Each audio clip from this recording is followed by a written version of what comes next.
अमेरिकी short seller firm Hindenburg ने भारत के मार्केट रेगुलेटर सेबी की चेयरपर्सन माधवी पुरी बुच और उनके पति धवल बुच पर गंभीर आरोप लगाए हैं।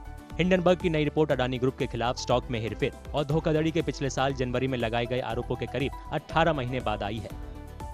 हिंडनबर्ग की रिपोर्ट पर लोगों के अलग अलग तर्क हैं। नई रिपोर्ट की विश्वसनीयता पर कुछ विशेषज्ञों ने सवाल उठाए हैं। उनका कहना है कि हिंडनबर्ग रिसर्च एक शॉर्ट सेलर है और पहले से ही उसकी पिछली रिपोर्ट को लेकर भारत में जांच चल रही है। SEBI chairman Madhvi Puri Buch had issued a notice 1.5 months back to Hindenburg asking it to explain the various modalities of the short selling that was done. When Hindenburg could not reply to that notice, it decided to do a face-off with the SEBI chairman itself. And this is a clear reaction to that show cause notice where Hinden Research is trying to put allegations on SEBI chairman and her husband Dhaval Buch. Hindenburg की report में क्या आरोप हैं, ये आपको detail में बताएंगे। लेकिन उससे पहले शॉर्ट सेलिंग क्या होती है उसे समझते हैं और शॉर्ट सेलर कौन होता है ये बताते हैं।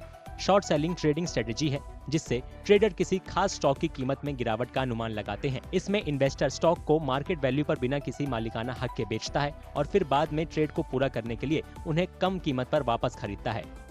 शॉर्ट सेलिंग करने वाले ट्रेडर को शॉर्ट सेलर कहा जाता है।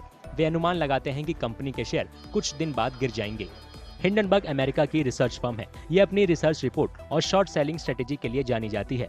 आमतौर पर ये इक्विटी, क्रेडिट और डेरिवेटिव मार्केट के आंकड़ों का विश्लेषण करती है। मीडिया रिपोर्ट के मुताबिक कंपनी ने $4 मिलियन से ज्यादा की कमाई की है।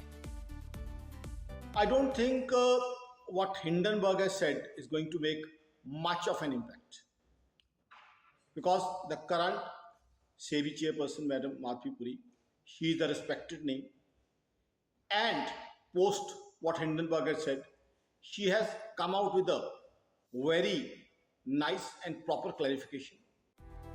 हिंडनबर्ग ने जनवरी 2023 में भी अडानी ग्रुप के खिलाफ रिपोर्ट जारी की थी। उस वक्त भारतीय बाजार में करीब $150 बिलियन की गिरावट देखी गई थी।